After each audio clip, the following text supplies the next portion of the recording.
All right, what is going on, guys? So the draft is officially over, and I want to kind of just run you through the final day 2 and 3, kind of like my review of what I thought of the Dolphins picks ending the draft. Now, if you're curious about day 1, my opinions about the picks that we made, go ahead and check out the video that I will definitely send up below for you guys right now. And you can check it out. Let me know what you think.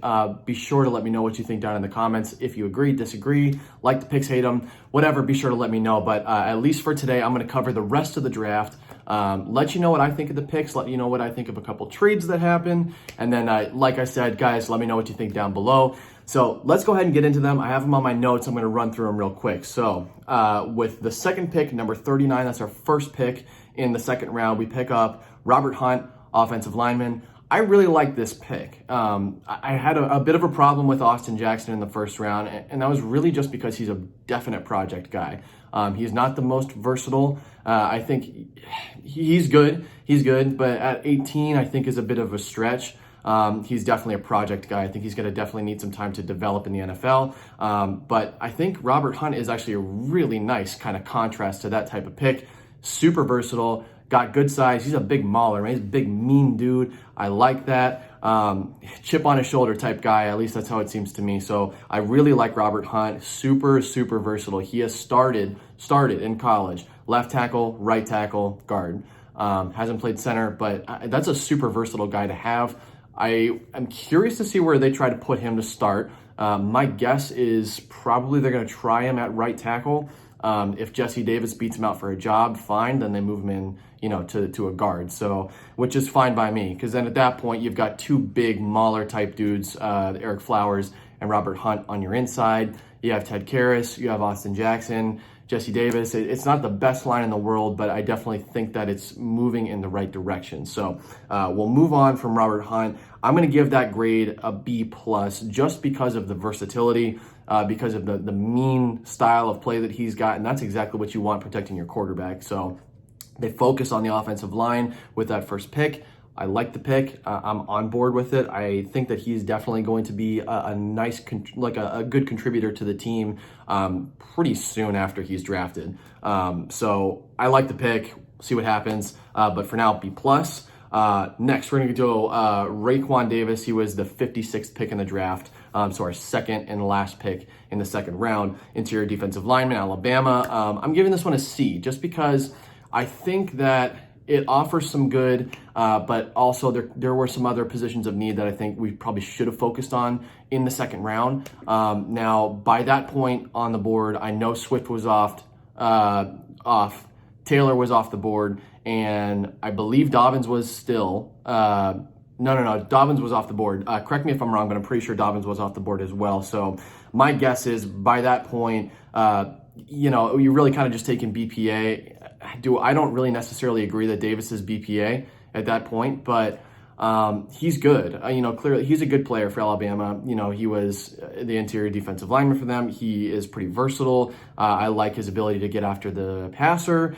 I think he's all right in run defense. I don't really have a lot of problems with him, but there's not like a ton of things that stand out to me as like, oh, that's the guy. So that's why I give it more of a C. I think it's kind of like a neutral pick for me. I'm not like really excited, but I also don't really dislike the pick at all. What I think it does offer that's good for this Dolphins team is some competition on the inside of the defensive line. Now, we've got Devon Godchow, we've got Christian Wilkins, we've picked up a handful of guys in free agency. I'm not really sure whether they're going to play someone like Emmanuel Ogbah or Shaq Lawson. I don't see those guys as true edge. I see them more as 3-4 defensive end guys. So I think the interior defensive line is starting to get a little, kind of clogged up, a little busy. And I think someone like Raekwon Davis could really start to try and get the best out of those guys. So that's where I see the value in that pick, is it'll create competition. I just don't know if there's going to be he's going to start day one. I really have no idea. Maybe he'll be a rotational guy. But as of right now, I see it as a C. I definitely see positives and negatives. Let me know what you think about that one down below.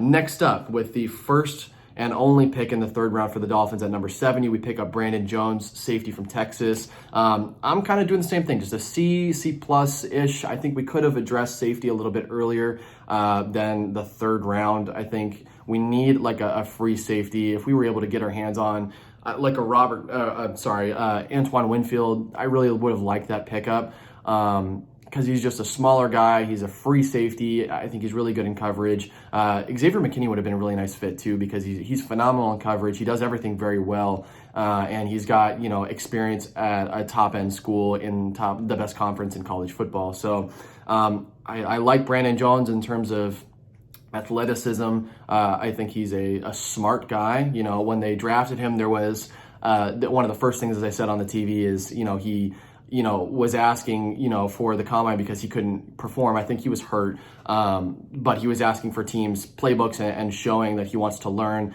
that he's there. He's a smart guy. I like that, but I think that the safety position could have been addressed earlier in the draft. I'm surprised that it didn't get addressed earlier, and it's kind of a situation where if he's healthy, I can see him making an impact. If he's not, then, it's just kind of a wasted pick. So I think that it's a good pick, C plus-ish. That's where I kind of see it. It's kind of the same as Raekwon Davis. I'm not like jumping up and down about it, but I don't hate the pick either. I think it could wind up being good, but there are some question marks. So Brandon Jones, C to C plus, right around that range. I don't really have any like big problems with it. Okay, so moving on. First fourth rounder, the only fourth rounder that we had, Solomon Kinley, interior offensive line from Georgia. I like this guy. I like Solomon Kinley. I have liked him for a while. It was someone that I would like the Dolphins to have picked up if they hadn't picked up Robert Hunt and Eric Flowers. So unless if Robert Hunt starts at right tackle, I think that we're really this is either a depth guy or he's going to be a starter, and I don't necessarily see him as just a backup. I guess that's what I'm trying to say. Solomon Kinley is a good offensive lineman. He was a part of that, Georgia offensive line that was really, really good for a couple of years there, man. I mean, they had Andrew Thomas, Isaiah Wilson, Solomon Kinley. They protected the passer. They were good against the run, and he was a big part of that. He's very versatile. He's played left and right guard, succeeded at both. I like him. I think that he's versatile. I think he will have an impact on this team. I really have a hard time believing that he's just going to be a bench guy, like your second string, because I could see him making an impact. So I would hope that he is able to earn himself a starting job. I think that's really kind of dependent on whether Robert Hunt is going to win the starting job at right tackle or not. So Kinley, I'm giving it a B. I like the pick. I see a lot of upside for it, but I also feel like there's some dependency on whether Robert Hunt can win a starting job at right tackle. So we'll see what happens with him. I like the pickup. I think it's a solid one. Definitely, I think focusing on the offensive line is something that the Dolphins need. There was no question they needed to do it in the draft. I wish they would have done it more in free agency, but with how everything went, addressing it in the draft as much as possible, I think is a smart decision. I really wish they would have done it earlier, and you guys can see that in my day one review, so feel free to check it out. But at this point in time, with what was on the board, I'm happy with that pick. I think it's a good one. So, all right, moving on. Number 5, the fifth round. Now, this was our first pick in the 5th round. We had back-to-backs. I love this trade, guys. I think it's a smart trade. Both teams benefit. The Dolphins trade their number 153rd pick, number 5, or in the 5th round, to San Francisco to pick up Matt Breida. I love that. I love that trade. It addresses a key position of need at running back. Jordan Howard is not going to do it on his own. He is absolutely, I think at this point, especially with how the NFL is moving and the direction that it's going in, he is a running back by committee power back. That's what he's going to do. He's going to get in between the tackles. He's going to get you 4 yards almost every carry. And Matt Breida is a very nice complement to him. He's very shifty, very fast. If you don't know a lot about Matt Breida, I would really encourage you to go check out some of his tape from college. I think that's going to give you the best idea of what he can do for the Dolphins team. Since he's come into the NFL, he's been a committee guy.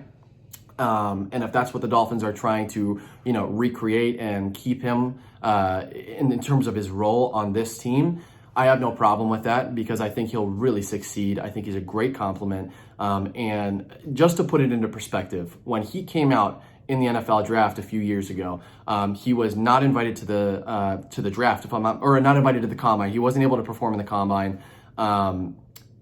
correct me if I'm wrong, I'm pretty sure that I'm getting this right. He wasn't invited to the combine and then went undrafted, picked up by the San Francisco 49ers, but he had his own like personal pro day, if I'm not mistaken.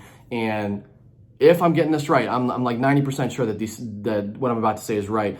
I'm pretty sure he placed like top 5 or top 3 in almost every category for running backs. I know he ran a 4.39. He had a nice bench. I think he benched like almost a little bit over 20, something like that, on 225. I mean, that's strong, that's fast, he is shifty, he had a good 3-cone. I really, really like him, and I like it even more because we gave up a 5th round.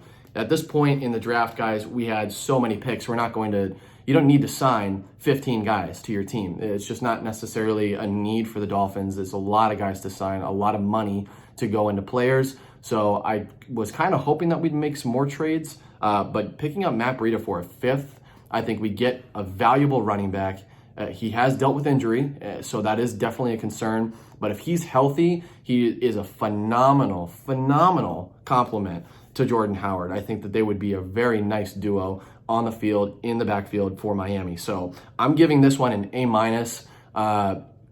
I didn't want to put it in the B range. I almost did. I had it written down. I scribbled it out. I had it in the B range because he's not like a superstar. It's not like they traded for, the best running back in the league.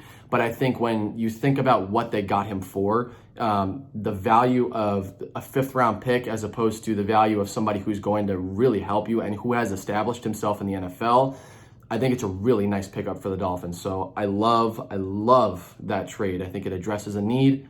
Get rid of a 5th round pick, who cares? We already have 15 picks this draft. So A-. Now let's move on. Next up, the next pick, 154, Jason Strowbridge, defensive line. It's a C. I think he's just a depth guy. I don't really have a whole lot to say about it. He's definitely just a depth guy. So see what happens there.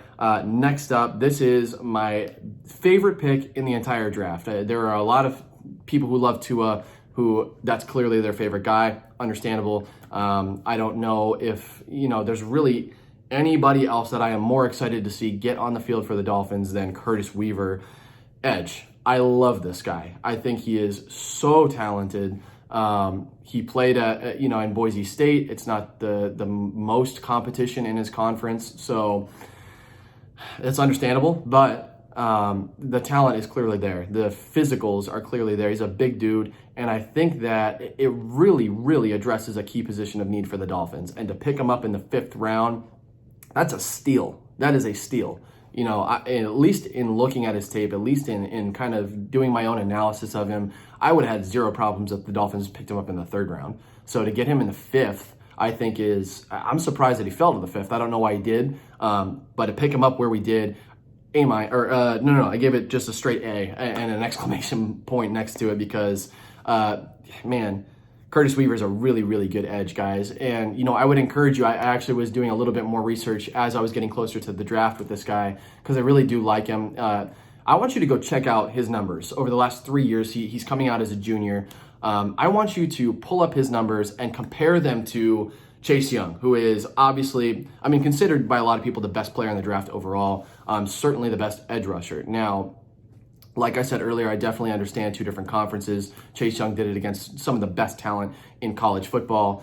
Curtis Weaver in an easier conference, but the numbers are very, very close, guys. I'll tell you this, Curtis Weaver had more total career sacks through the 3 years that he played than Chase Young's 3 years that he played. More tackles for loss, more total tackles. Curtis Weaver is a beast, and picking him up in the 5th round is a phenomenal pickup. That is a very, very, very valuable guy on your team. He brings a pure pass rush. I really like him, guys. I genuinely think that this is going to be a guy who's going to come in and start. I could definitely see him starting because I just don't think we have a ton on the edge. Maybe Shaq Lawson is going to be a guy who we try to make an every down guy. I don't necessarily see Shaq Lawson as an every down. I see him more as a situational. Like if you want to bring him in on 3rd down, okay. But I don't really, I don't see him as an every down guy. I can see Curtis Weaver as an every down guy. It makes a lot of sense to me, at least. And if you disagree with that, I'd love to know your thoughts. So please share them down below. So I love Curtis Weaver. I think it's a phenomenal pickup in the 5th round. Best player available, absolutely on the board at that point for me. I think he almost would have been the best player available on the board earlier in the draft. So I really like him. A. absolute A. So, all right, we'll move on. Blake Ferguson, long snapper at 185. I think that was in the 6th round. So 185th, Blake Ferguson, long snapper. It's a long snapper, whatever. It's a good pick, whatever. Like I said, it's long snapper. So fine, I have no problem with that, no reason to. And then the 7th, the last pick, is an interesting one. And here's why. Malcolm Perry from Navy was a quarterback in college, also played some time at receiver at slot, and we pick him up at 246. And what I think Malcolm Perry is going to bring to the board for this, or bring to the table for this team, is a very shifty, quick, very, very quick, maybe not necessarily super fast, but a very quick guy. He's a nice one-cut type of dude, and he provides, some value in the slot. And slot is a position of need for this team. I was really frustrated coming into day 3 that we never addressed slot. I was really starting to get upset about it because I don't want to pay Albert Wilson $11 million. There is no chance in the world that I want to pay him $11 million. Now, unless if they can get him to restructure, I just don't see a place for him on my team. If I'm Chris Greer, if I'm Brian Flores, and he's staying put at $11 million, you're out, dude. I'm trading you. You're gone. There's no reason for me to pay $11 million to you when we got rid of Jarvis Landry, who wanted 15 a year, and he's 10 times the slot that Albert Wilson is. I just don't see a point in paying Albert Wilson 11. So to me, I really was anticipating and hoping that the Dolphins would address slot in a deep wide receiver class. And that's kind of what surprised me coming into day 3. I was frustrated, but the last pick in the draft for the Dolphins, I think at least in some part answers some slot questions. He is converting from quarterback to full-time wide receiver. That's what he came into the draft as. That's what he's going to do in the NFL. He will be a receiver. So he could be a gadget guy. He could be like Taysom Hill, something like that. Maybe how Jalen Hurts will be used in the NFL. I have no idea. But at least he's got some experience around the football field. He was pretty good at Navy. I don't have a problem with the pick. I'm going to give it somewhere around a C plus, maybe even like a B minus. If you really like him, B minus. I'm going to lean more towards right around a C. I think it's a good pick. I think he can offer some value. But he is more of a gadget type guy. But I do think that he is shifty. I do think that he has some experience in the receiving position, which is good. I think he's just more of a football player, in my opinion, than a pure wide receiver or pure quarterback. So I like the pickup. Malcolm Perry could bring some value to the football team. It's a matter of whether he's going to earn that position, because you have to consider if Albert Wilson isn't gone, he's going to have to fight his way through Albert Wilson, and he's going to have to fight his way through Jakeem Grant. Now, I am not a fan of either of those guys. I don't think they bring a whole lot to your team, especially now that Albert Wilson has torn, I think it was an ACL. He's seemed to kind of he looked like he lost a step, if that makes sense. Sometimes after these injuries, guys, sometimes you return back to normal even better, and sometimes you return and it is pretty clear that you've lost some athleticism. I think that's the case with Albert Wilson. He's not very valuable to me. And then the Jakeem Grant situation, whatever. They gave him a contract extension, which made no sense to me. Is still not making any sense to me. He's a kick return, punt return guy. He's good at it, but I don't want to, extend him and pay him money that I don't need to. There's no reason for it. He doesn't bring a lot to your team. He has big play potential, but he's very small, inconsistent hands. He just doesn't do a lot. So if Malcolm Perry is going to be a slot on this team, he's going to have to fight his way through those two guys. I don't think it's an impossible thing to do as a 7th round pick, someone who's converting from quarterback to wide receiver. It could definitely be a hurdle. But like I said, right around C, somewhere right around there. So subject to how you feel about it too. So that's going to be my total draft review of day 2 and 3. And then, like I said before a couple times, if you guys want to know my thoughts on day 1, Tua, Austin Jackson, Noah Igbenogany, feel free, check out the video that I posted just a couple of days ago, and let me know what you think about both. So let me know about today, guys. Well, what do you think about our draft in total? I think that before I end the video, I would like to just kind of think about, we've had a lot of picks. This could have been the potential for a ridiculously stacked draft for the Dolphins. There's so many opportunities, so many picks, so much opportunity for trade scenarios. we could have done a lot, and I think that we underperformed. And that's my personal opinion. Some people totally disagree with that, and that's cool. You know, you can disagree, and you know what? At the end of the day, I hope that the people who disagree with that are correct. I would much rather myself be wrong and see the Dolphins succeed than have me be right and the Dolphins aren't that good. That's my end game. I would much rather my team do well than I be right. So as a whole, I think it was a little underwhelming in terms of the draft. I think the first round, not my favorite. Second round, it was all right. We got a nice pick in Robert Hunt. And then beyond that, I think actually as the draft progressed, we got better. I think they started making smarter decisions later in the draft. Some guys who were definitely steals, like Curtis Weaver, and guys who can definitely produce from a fifth round spot. I think that's a pretty nice acquisition for a couple of these guys. So let me know what you guys think down below. I think, you know, if I'm going to give a total grade on this draft altogether, I'm going to give the Dolphins a C+. I'm going to give them a C+, because I think we definitely could have done more. I was definitely upset about some picks, but we redeemed ourselves later, and I think that is something to consider. It's something to definitely, you know, jot down if you're taking a look at this draft for the Dolphins. So that's it, guys. That's the total draft review, day 2, day 3. Thank you so much for watching. Be sure to let me know what you guys think down below in the comment section. Share your opinions. What do you like? What do you not like? Who's your favorite player? Taken a little bit later in the draft. I would love to know that. What do you think about these picks? So thanks a lot for watching, guys. Hope you all enjoy the rest of your night. Stay tuned. If you're not subscribed, please do. And then hit that bell so you know when I'm putting out more videos regarding Dolphins, their training camps, whenever they come up. You know, if the NFL gets cleared to start their season, you know, I would really like to maybe get some tickets to get down to their training camps and everything. So I would really love to get some footage, some information for you guys, do a little bit of research and studying. So hit that bell, you know, when I'll put out all my videos. So appreciate you guys watching. Enjoy your night. And as always, fins up.